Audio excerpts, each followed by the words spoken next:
Olá, saudações tradicionais, ancestrais, família paz e bem. Sou a Lorixá Adriana de Omolu, coordenadora nacional de mulheres do FON Pótima, Fórum Nacional de Segurança Alimentar e Nutricional dos Povos Tradicionais de Matriz Africana, e também sou matriarca do Ilê Axé Omolu Atioxum, localizado em São Bernardo do Campo. Eu acho que eu nunca falei desse lugar de matriarca desse axé, mas é o que eu sou, além de coordenadora. Então, eu milito pela causa Pótima e também cuido de pessoas, acolho pessoas e alimento pessoas, na mesma medida em que contribuo para que elas possam se reencontrar com a sua ancestralidade, despertar seu ori. Isso é importante dizer aqui. Então, desses lugares, a gente vai dar continuidade àquilo que a gente começou já semanas atrás, a encontros passados, falando sobre o PL 1279, que é o PL Makota Waldini. Hoje a gente trata do último artigo do título 1 e adentramos o título 2, que trata do reconhecimento. Então, vamos lá? Artigo 4º.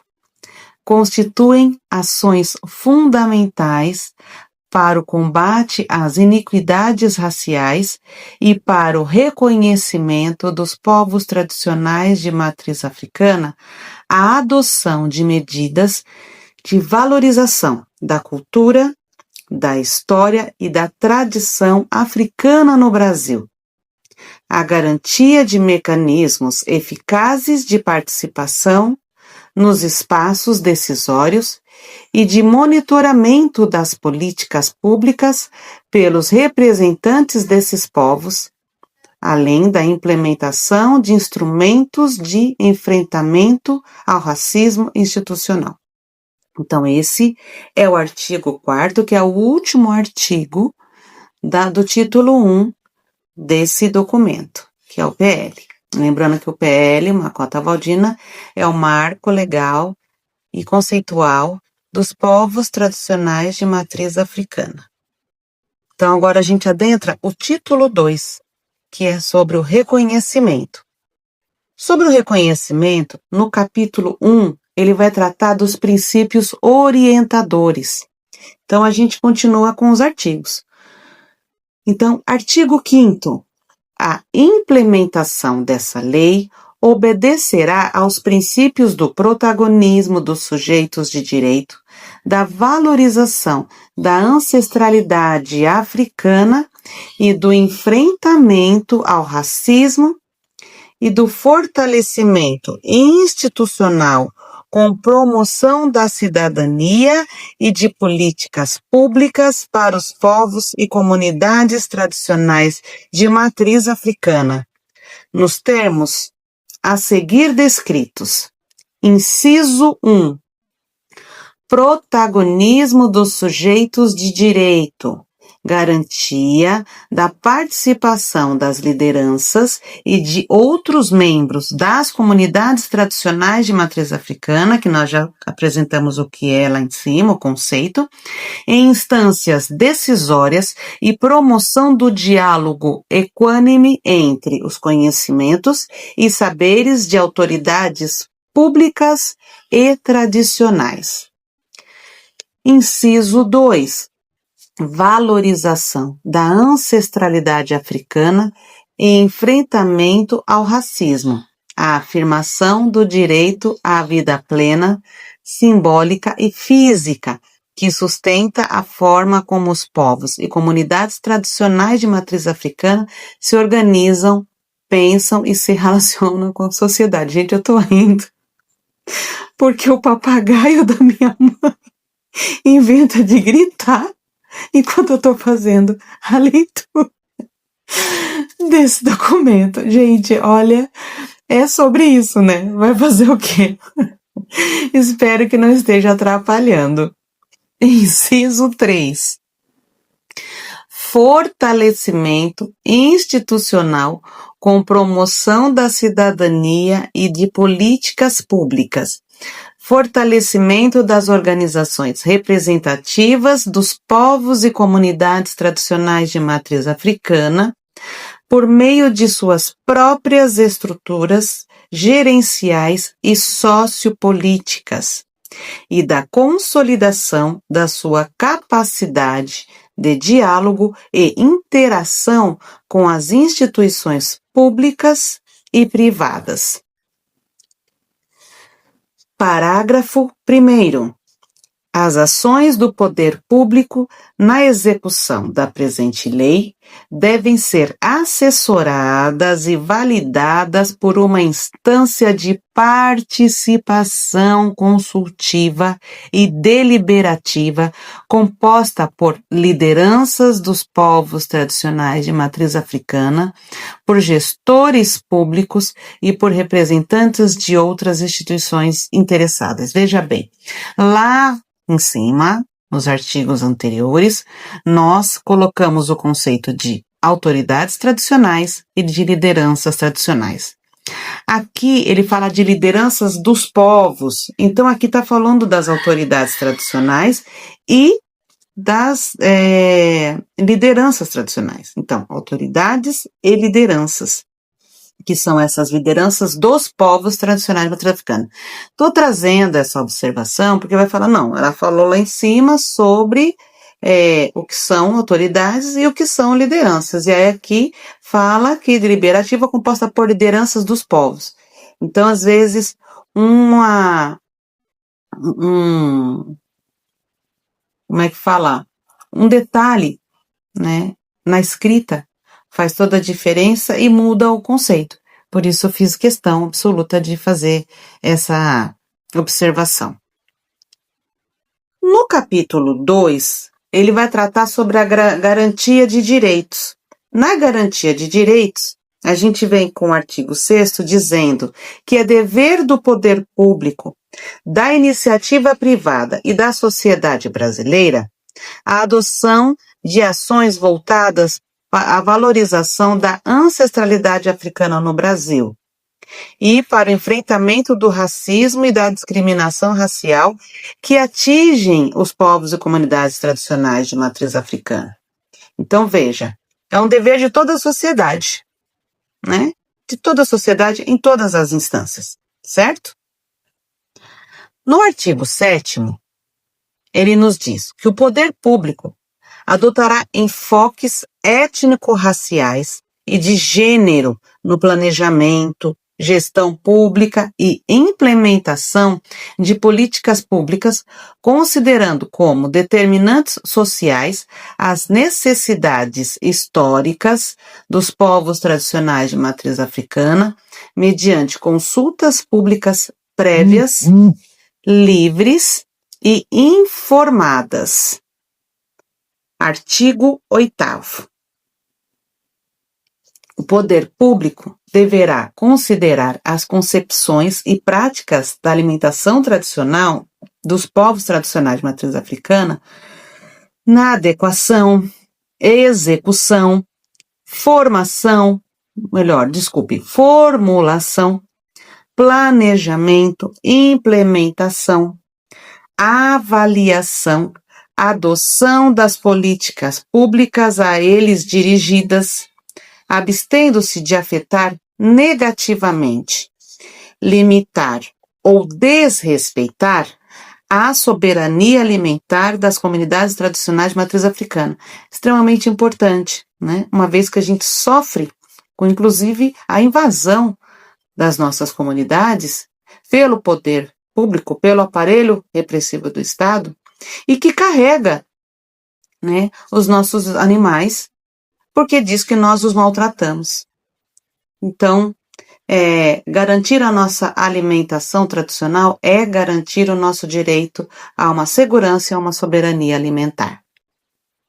No artigo 9º, ele nos diz que o poder público tem o dever de ampliar progressivamente as garantias que assegurem a realização do direito à alimentação tradicional das comunidades tradicionais de matriz africana, incluindo a adequação de normas regulamentares da vigilância sanitária às especificidades culturais, concepções e práticas de sua alimentação tradicional, bem como de criar mecanismos que fortaleçam ou forneçam diretamente a produção, acesso, transporte, armazenamento adequado, beneficiamento e consumo comunitário de recursos naturais utilizados. Ora, nós estamos parados esperando que o PL aconteça? Não. A gente tem discussões falando sobre a questão da nossa soberania e segurança alimentar, seja em conferências, seja nos conselhos e também dentro dos ministérios, porque é importante que eles saibam como nós nos alimentamos, assim como comunidades, né, povos indígenas, povos ciganos, povos pomeranos, povos ribeirinhos, né, comunidades quilombolas. Então, é importante que a forma como nós nos alimentamos seja preservada, seja garantido. Garantido com segurança, garantido com saúde, né? Então, primeiro tem que nos ouvir. A célebre frase, nada sobre nós sem nós, ela é válida atemporalmente. Sem nos ouvir, continuam os ataques. Sem nos ouvir, continua o racismo. Então, nós precisamos ser ouvidas, para que se saiba como vivemos, como nos alimentamos, como educamos, como cultuamos. E dessa forma, romper com o racismo, romper com essa ignorância construída por um sistema que tem um grande objetivo, que é o do genocídio, do extermínio. Artigo 10. A política de segurança pública da União, dos Estados, dos municípios e do Distrito Federal deverá conter medidas para coibir todo ato violento ou de intolerância correlata, seja ele físico ou verbal, atentatório aos povos tradicionais de matriz africana, bem como promover a responsabilização civil e penal de pessoas, autoridades públicas, servidoras e servidores públicos que o pratiquem. Extremamente importante, né? O que nós precisamos e buscamos é que o nosso direito à vida digna seja garantida por meio de lei. Eu sei que é uma questão polêmica, já que tantas leis existem, inclusive dizendo que somos todas, todos e todos iguais perante a lei. Mas isso é muito, muito, muito seletivo quanto a quem tem ou não direito, né, a uma vida digna. Se você tem como descendência africanos, tudo é muito mais complicado. Se você tem como descendentes aqueles que colonizaram, aí a sua vida é uma outra vida. Então, infelizmente, a gente ainda tem que buscar formas de garantir que a nossa vida seja preservada, mas a partir, né, do bem viver. Essa é a questão, é a partir do bem viver. Não é uma coisa que é só garantir. Bem viver pressupõe dignidade humana. Bem viver pressupõe eu te vejo e te respeito e te acolho e entendo que perante a lei verdadeiramente, a partir da diversidade somos todos iguais, mas com respeito à diversidade. Então, essa monocromia da cultura, ela não fala sobre a realidade. Em nenhum dos campos, em nenhum dos aspectos, em nenhum dos âmbitos, em nenhuma situação. por menor e mais simples que seja uma situação, essa situação, ela sempre será uma situação que diz que as pessoas são diferentes, mesmo quando parecem iguais. Não, ninguém, absolutamente ninguém é igual uma a outra. Absolutamente nenhuma comunidade é igual a outra. Absolutamente nenhuma situação, por mais que estejam vivendo todos uma mesma situação de felicidade ou de tragédia, ela é igual para todo mundo. Porque cada um sente, recebe, recepciona de um jeito totalmente diferente. A partir de suas vivências, a partir de suas compreensões, a partir de suas experiências, ou seja, a partir da forma como ela lê o mundo, como ela vive o mundo, como ela se relaciona com o mundo.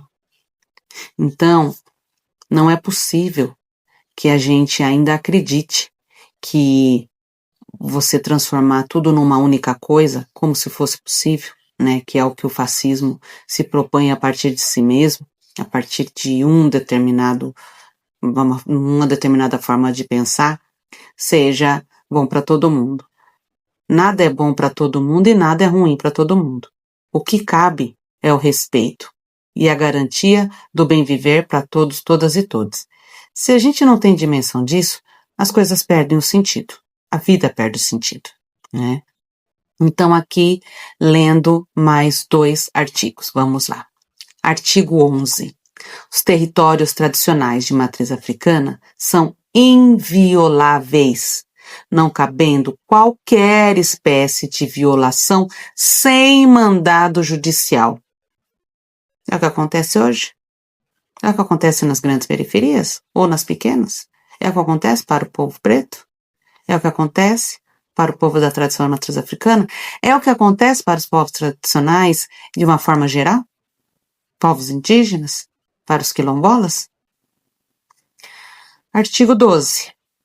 É livre o exercício das atividades próprias dos povos tradicionais de matriz africana, cabendo punição civil e penal para quem frustrar os atos realizados dentro ou fora dos territórios tradicionais de matriz africana. Veja bem, hoje a gente para por aqui no artigo 12. Quando eu faço a leitura da lei, e essa lei foi tão discutida, foi exaustivamente discutida, foi colocada para avaliação de outros movimentos, né? Ainda é discutida por muitos que dizem, ela é boa, ela não é boa, né? E muitos que dizem que ela não é boa nem a leram. Muito triste isso. A gente tem uma situação muito séria que as pessoas se colocam, fazem avaliações ou julgamentos, mas elas nem leram ou passaram o olho, não compreenderam e não abrem para uma discussão, né, para amadurecer, para entender. Porque nós vivemos tempos em que disputas acontecem o tempo todo. De qualquer forma, quem fez e ainda faz as discussões do PL tem um único objetivo: o bem viver.